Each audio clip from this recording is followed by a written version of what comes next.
Bismillahirrahmanirrahim. Assalamualaikum warahmatullahi wabarakatuh. Hai teman-teman para CGP. Kali ini kita akan bersama-sama membahas tentang soal post-test pada modul 2 calon guru penggerak ya. Kebetulan saya sudah menjawab beberapa soal di sini. Sekarang kita coba bahas bersama pertimbangan-pertimbangan yang dilakukan untuk menjawab soal-soal ini ya. Jadi ini adalah soal paket di modul 2, tes akhir ya. Ini teks akhir paket modul 2. Berjumlah 13 nomor dengan durasi 60 menit. Jadi teman-teman tidak usah terlalu tergesa-gesa dalam menjawab soal-soal yang ada dalam modul atau LMS. Soal pertama adalah ini pengalaman berkaca juga dari teman-teman yang lain itu kalau kita lihat di YouTube itu soalnya tidak sama-sama semua teman-teman ya. Jadi terkadang ada jawaban yang diacak, tapi soal itu memiliki istilahnya alur yang sama, alur pemikiran yang sama, meskipun bahasa yang digunakan beda, tapi pada intinya poin pertanyaan itu tujuan atau alurnya sama. Yang pertama di sini adalah di antara pernyataan tentang pembelajaran berrepresentasi berikut ini, manakah yang menurut Anda paling tepat? Jadi teman-teman bisa melihat di sini ada 5 pilihan jawaban, yaitu yang pertama, pembelajaran berdiferensiasi mengharuskan guru untuk menyesuaikan standar kurikulum dengan tingkat kemampuan murid. Jadi menurut saya ini kurang tepat ya. Kalau mengharuskan guru untuk menyesuaikan standar kurikulum dengan tingkat kemampuan murid ya. Kemudian yang kedua, pembelajaran berdiferensiasi dapat diimplementasikan setelah guru menyelesaikan semua cakupan materi. Anda juga ya mungkin ya teman-teman ya. Yang ketiga adalah pembelajaran berdiferensiasi diimplementasikan untuk mengakomodasi kebutuhan murid yang tingkat pemahamannya tinggi dan rendah. Ya, mungkin juga ini kurang tepat ya. Untuk mengakomodasi kebutuhan murid yang tingkat pemahaman tinggi dan rendah. Jadi yang sedang-sedang bagaimana teman-teman ya. Kemudian pembelajaran berdiferensiasi harus merupakan respon atas masalah yang muncul dalam pembelajarannya. Tidak juga ya, karena ini bukan berbasis masalah, tapi kita berbasis diferensiasi itu intinya adalah berbasis tingkat kemampuan murid ya. Kemudian ada 3, kemudian kesiapan belajar, minat belajar, dan profil belajar murid kalau dalam pembelajaran berdiferensiasi. Nah, di sini saya menjatuhkan pilihan, yaitu pembelajaran berdiferensiasi dilakukan dengan tujuan menyesuaikan proses pembelajaran di kelas untuk memenuhi kebutuhan belajar murid ya, setiap murid. Jadi di situ kan teknik pembelajaran berdiferensiasi itu ada 3 ya, yaitu tekniknya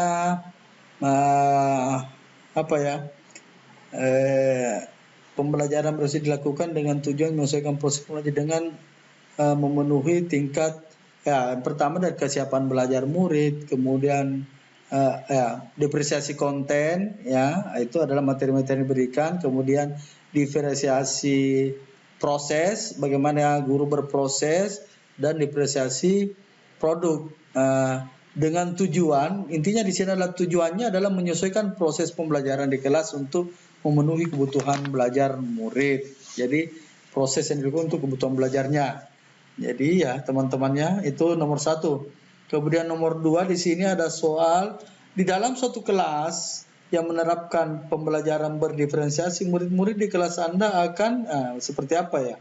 Dia tentunya itu kan di pembelajaran berdiferensiasi otomatis guru itu akan mengelompokkan siswa sesuai dengan gaya belajar mereka, seperti apa tingkat kemampuan belajarnya, ataukah seperti apa dia punya kesiapan belajar, kemudian minat belajarnya dan profil belajarnya itu disesuaikan itu tingkat kemampuannya. Jadi tentunya akan ada pengelompokan. Di sini saya menjatuhkan pilihan jawaban pada tentu siswa itu akan lebih sedikit menerima instruksi yang diberikan guru secara langsung dalam kelompok besar. Karena kita tidak menggunakan kelompok besar, kita akan menggunakan kelompok kecil berdasarkan minat, bakat, dan yang dimiliki atau kemampuan yang dimiliki oleh peserta didik kita. Jadi akan bisa saja di kelas itu ada beberapa kelompok sesuai dengan tingkat kemampuan atau tingkat kebutuhannya. Nah, itu teman-teman ya. Jadi bukan lagi kita menggunakan kelompok besar. Nah, itu. Kemudian yang ketiga, di sini ada soal ya. Yang ketiga, Pak Budi adalah guru IPS kelas 3 SMP. Salah satu kompetensi dasar yang harus dicapai murid-muridnya adalah menganalisis perubahan kehidupan sosial budaya bangsa Indonesia dalam menghadapi arus globalisasi. Untuk memperkokoh kehidupan bangsa, ia kemudian menyiapkan berbagai, ini coba perhatikan teman-teman di sini. Ia kemudian menyiapkan materi bacaan terkait kehidupan sosial budaya bangsa Indonesia dalam berbagai tingkat kesulitan. Jadi dia mencoba mengakomodir tingkat kemampuan siswanya ya. Karena di sini dia menyiapkan bahan bacaan dengan tingkat kesulitan. Kemudian, nah ini kita coba blok ini. Kemudian ia menugaskan murid-muridnya membaca materi sesuai dengan kemampuan mereka. Jadi sesuai dengan kemampuan muridnya. Jadi dia sudah siapkan bacaan tingkat kesulitannya bervariasi. Kemudian muridnya dia suruh membaca sesuai dengan tingkat kemampuannya. Setelah itu ia juga memperbolehkan memilih aspek sosial budaya yang ingin mereka analisis. Jadi sesuai dengan minatnya ya. Menurut Anda, ya ini tadi kita blok. Menurut Anda, apakah perspektif kebutuhan murid yang akomodasi dalam rencana pembelajaran yang dibuat oleh Pak Budi tersebut? Di sini saya dalam mencermati proses yang dilakukan Pak Budi di sini, saya menjatuhkan pilihan di sini bahwa ini pembelajaran dilakukan berdasarkan minat dan kesiapan belajar. Jadi Pak Budi tadi ini kesiapan belajar itu artinya tingkat kemampuannya. Jadi Pak Budi tadi sudah menyiapkan bacaan disesuaikan dengan tingkat kemampuannya. Silakan dibaca berdasarkan tingkat kemampuannya. Kemudian disuruh juga menugaskan murid-murid membaca materi ya. Kemudian juga memperbolehkan memilih aspek sosial budaya yang ingin mereka analisis. Keinginan itu berarti minat. Ya, keinginan itu berarti minat. Berarti di sini saya memilihkan pilihan bahwa Pak Budi sementara menjalankan diferensiasi berdasarkan minat dan kesiapan belajar murid. Ya, itu. Jadi dia minatnya apa, dia sukanya apa. Jadi aspek dia berminat untuk diperbolehkan memilih aspek sosial budaya yang ingin mereka analisis. Ya, minatnya kemana ya. Oke, kita lanjut ke poin nomor 4. Berikut ini merupakan contoh penerapan strategi pembelajaran berdiferensiasi. Di dalam yang pertama adalah di dalam kelas guru menggunakan beragam sumber. Kita ke pertanyaannya dulu teman-teman ya. Analisislah contoh-contoh di atas penerapan strategi pembelajaran berdiferensiasi yang tepat. Yang mana kira-kira? Di sini jawaban 1, 2, 3. Saya menjatuhkan pilihan di 1, 2, 3 ya. Kenapa? Di sini adalah di dalam kelas guru menggunakan beragam sumber bacaan. Oke. Kemudian di dalam kelas guru melakukan berbagai strategi pengelompokan siswa. Betul. Kemudian di dalam kelas guru memvariasikan media pembelajaran. Wah, ini tepat.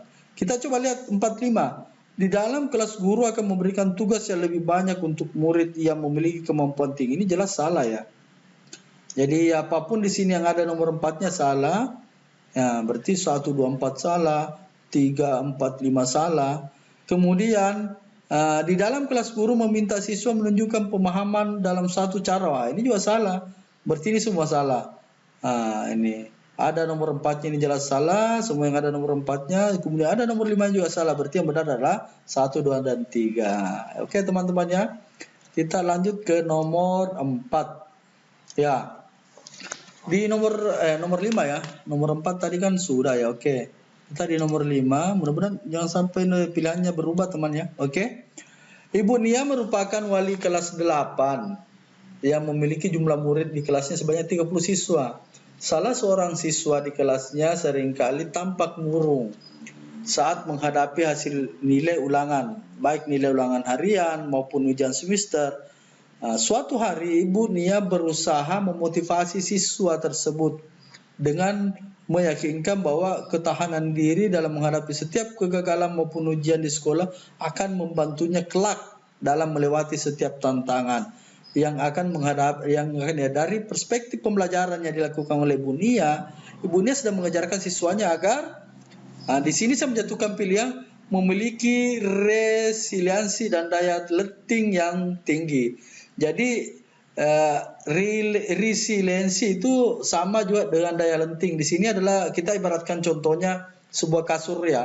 Kasur itu ketika dia ditindis dia akan memiliki daya lenting. Artinya bagaimana seseorang itu dia bangkit, jadi dia tertekan dulu, mengalami tekanan, tapi dia mampu bangkit kembali, daya lenting yang tinggi.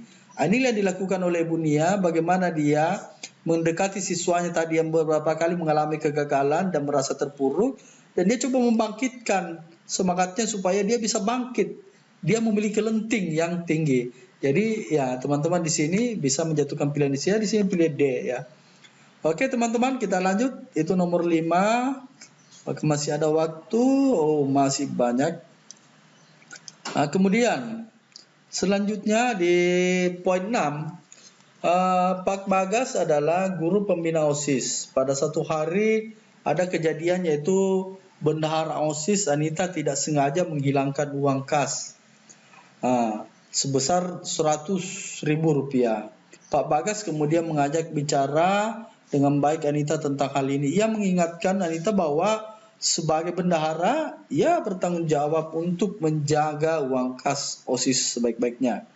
Juga menanyakan kepada Anita cara apa yang sebaiknya dilakukan oleh Anita untuk mengganti uang tersebut. Nah, di sini teman-teman harus konsen memperhatikan ini. Pak Bagas menanyakan cara apa yang dilakukan Anita untuk mengganti uang tersebut. Setelah berdiskusi, akhirnya Anita mengusulkan untuk mengganti uang yang hilang tersebut dari uang jajan dengan mencicil selama 1 bulan. Pak Bagas menyetujui usulan tersebut dan mengingatkan Anita bahwa usaha tersebut berarti akan membuatnya mengurangi jatah jajannya setiap hari. Akhirnya Anita berhasil mengganti uang tersebut. Nah, pertanyaannya adalah tindakan Pak Bagas adalah contoh penerapan pembelajaran sosial emosional yang tepat. Karena saya di sini langsung saya teman-temannya menjatuhkan pilihannya bahwa Pak Bagas itu telah membimbing murid untuk mengembangkan keterampilan pengambilan keputusan yang bertanggung jawab, karena dalam kompetensi pembelajaran sosial emosional itu ada 5 ya. Yang pertama adalah kesadaran diri, kemudian yang kedua adalah pengendalian diri, kemudian empati, kemudian pengambilan keputusan bertanggung jawab. Nah, ini salah satunya adalah yang keempat adalah membangun relasi ya, kerjasama, dan terakhir itu adalah pengambilan keputusan bertanggung jawab. Nah, di sini Pak Bagas sudah berbicara dengan Nia tadi ya, kemudian membimbing dia untuk bagaimana supaya Nia itu bertanggung jawab sebagai bendahara, dan alhamdulillah Nia berhasil memberikan tanggung jawab mengganti uang tersebut. Jadi pilihan saya teman-teman di sini jatuh pada Pak Bagas itu membimbing murid untuk mengembangkan keterampilan pengambilan keputusan yang bertanggung jawab. Jadi inilah alasannya kenapa sudah tepat ya teman-teman. Oke, lanjut ke nomor 7. Ya, seseorang yang menerapkan teknik berkesadaran penuh atau mindfulness diyakini mampu menjalankan aktivitas dengan baik. Pertanyaan berikut yang paling tepat menggambarkan kesadaran penuh adalah, nah di sini agak-agak hampir sama ya teman-teman ya, silakan menganalisisnya ya. Saya juga di sini sementara menganalisis. Yang pertama itu kemampuan individu untuk melupakan sejenak permasalahan yang dipahami. Kalau menurut saya ya melupakan sejenak, jadi setelah itu mengingat kembali ya, ini mungkin kurang tepat kalau saya, karena ada kata melupakan sejenak. Jadi masalah melupakan sejenak. Yang kedua, cara mensugesti diri untuk menghilangkan kebiasaan yang buruk sebagai dorongan untuk menjadi produktif. Saya rasa juga ini kurang tepat ya teman-teman. Mensugesti untuk menghilangkan, jadi menghilangkan dalam pikiran. Ya. Kemudian saya lebih condong kepada pilihan cara agar dapat menenangkan pikiran. Jadi kalau teknik mindfulness itu kan meditasi ya. Bagaimana pikiran menjadi tenang, melupakan trauma masa lalu dan tantangan di masa kini. Jadi intinya mindfulness itu adalah menenangkan pikiran supaya kita bisa berkonsentrasi lagi untuk aktivitas selanjutnya. Kemudian itu ya teman-teman ya. Ada juga di sini poin D, kemampuan individu untuk fokus pada upaya untuk menjadi pribadi yang lebih baik. Ada juga kemampuan individu untuk merespon tantangan atau trauma yang dihadapi dengan cara-cara sehat dan produktif. Nah, di sini memang teman-teman hampir mirip-mirip, silakan teman-teman analisis. Tapi saya di sini menjatuhkan pilihan ya cara menenangkan pikiran. Jadi apa istilahnya ya? Meditasi lah. Kalau di beberapa itu istilahnya meditasi ya, menenangkan pikiran dan melupakan trauma ya. Oke. Kemudian selanjutnya teman-teman ya, masih ada waktu ya. Oke, masih ada 27 menit. Kemudian teman-teman tadi udah ya, mana ya? Oke, poin nomor 8. Pak Doni adalah seorang guru fisika kelas 9. Beliau menyadari bahwa mata pelajaran fisika membutuhkan konsentrasi yang tinggi untuk memahami materinya. Sementara terkadang kondisi siswa cukup sulit dikendalikan. Untuk itu, hal yang bisa dilakukan Pak Doni sebelum memulai mengajar adalah ya, apa kira-kira teman-teman ya? Sebagai seorang guru tentunya ya pastilah bisa menjawab. Yang pertama, bersikap tegas dan mengancam siswa. Saya rasa ini sudah salah ya, bukan pilihan yang benar. Tidak masuk kelas, lebih-lebih lagi ini tidak masuk kelas. Dan minum air putih sebelum siswa tenang. Wah, tidak masuk ke kelas dulu dan minum air putih sebelum siswa tenang. Minum teh aja atau minum kopi aja supaya lebih asik gitu loh. Kemudian selanjutnya saya di sini lebih memilih bersikap tenang dan dengan melakukan teknik pernapasan ya. Jadi salah satu teknik untuk menenangkan diri, teknik pernapasan atau kesadaran diri ya, teknik stop. Ya, bersikap tenang dengan melakukan teknik pernapasan sejenak sebelum mengajar. Jadi kalau dalam modul LMS itu ya ada yang namanya teknik stop. Tarik napas, hembuskan keluar, ya kemudian rasakan apa yang terjadi, itu adalah teknik stop ya. Kemudian ada juga di sini masuk kelas bagaimanapun kondisinya dan langsung mengajar. Jangan ya teman-teman ya, masa kelasnya masih kacau langsung mengajar. Kemudian ya selanjutnya mengamati kelas, menandai siswa yang cukup aktif di kelas dan masih fokus dengan teman-teman lainnya. Kemudian memulai kelas dengan berbicara keras agar siswa diam dan tenang. Wah, ini tipe guru yang galak ya. Cara teriak-teriak, jangan ya teman-teman ya. Oke, selanjutnya nomor 9. Dalam beberapa kali diskusi kelompok, seorang murid tampak tidak nyaman dan hanya diam saja. Kemudian guru menemui murid tersebut dan memintanya bercerita di antara pertanyaan-pertanyaan berikut ini, manakah yang akan diajukan sebagai seorang yang berperan sebagai coach. Jadi intinya coach itu ya menggali dan mendorong coachingnya untuk dapat memaksimalkan potensi diri dalam menyelesaikan masalah. Ya, oke. Jadi bukan menyelesaikan masalah, tapi dia mendorong orang untuk menyelesaikan sendiri masalahnya. Kira-kira pertanyaan cepat adalah, bagaimana kamu menyikapi perbedaan pendapat dalam kelas? Bukan mungkin ya, mengapa kamu tidak bergabung? Bukan juga. Saya di sini memilih adalah, hal apa yang telah kamu lakukan agar nyaman dalam berdiskusi. Jadi kita menggali, seorang coach itu akan menggali apa yang sudah dilakukan, usaha apa yang akan dilakukan sehingga coach itu akan terbuka. Oh, saya lakukan ini. Oh, saya mau lakukan ini. Nah, itu ya. Jadi kita menggali potensi yang dimiliki itu. Oke, kemudian lanjut nomor 10 teman-teman ya. Ketika siswa memiliki permasalahan dan datang kepada gurunya, terkadang ia ingin guru membantu memecahkan permasalahannya secara langsung. Ia ingin gurunya memberikan masukan dan nasihat dalam hal ini. Dalam hal ini, peran apakah yang guru dapat lakukan? Jadi, kalau membantu menyelesaikan masalah, itu adalah konselor ya.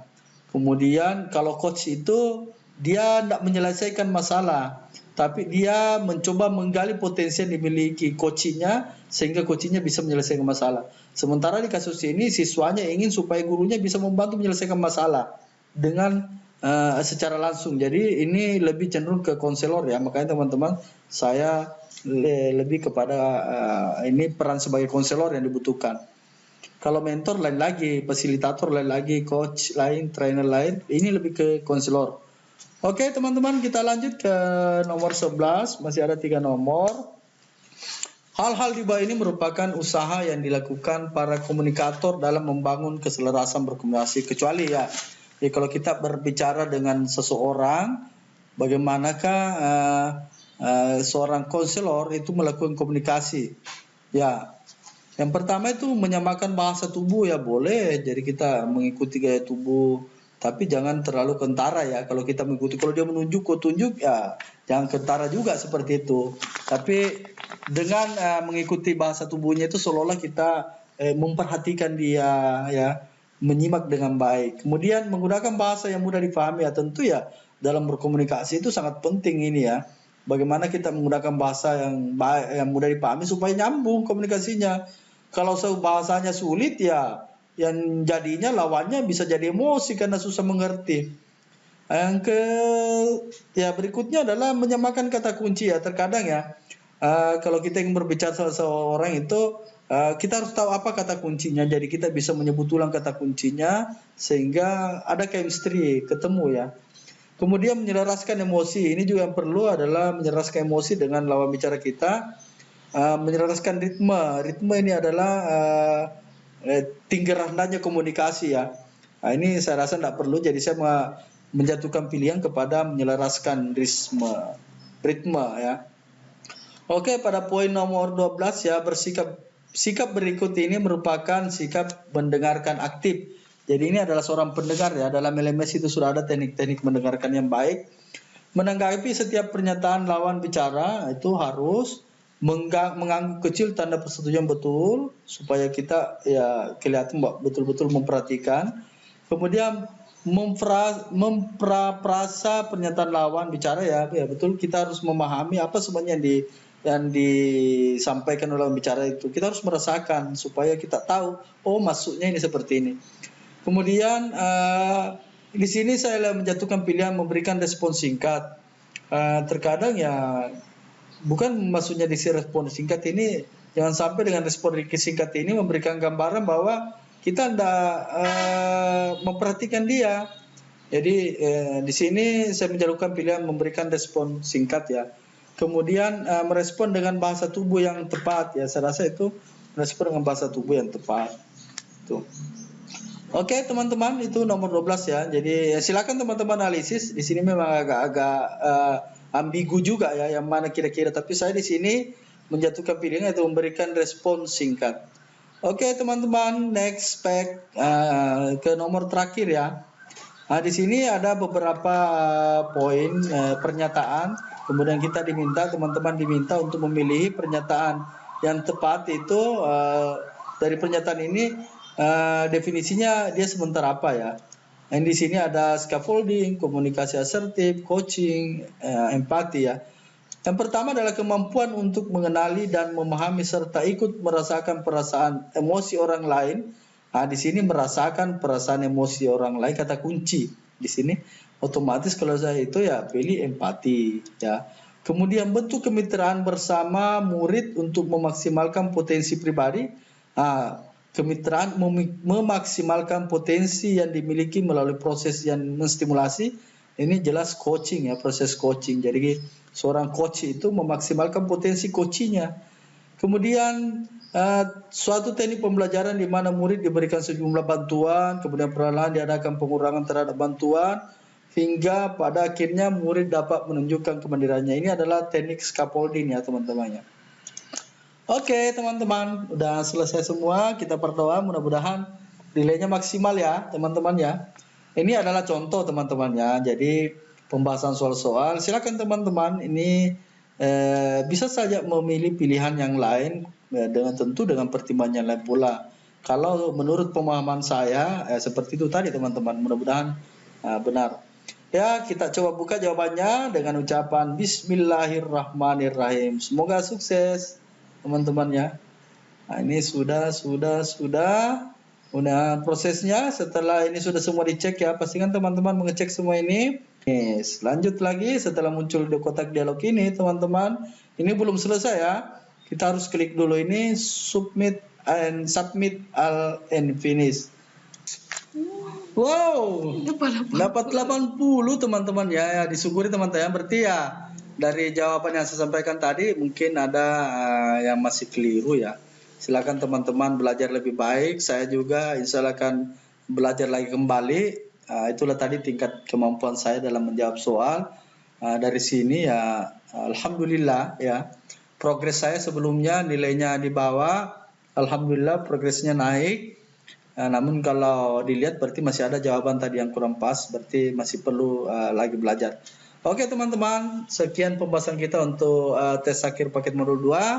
Saya akhiri, wabillahi taufiq wal hidayah. Assalamualaikum warahmatullahi wabarakatuh.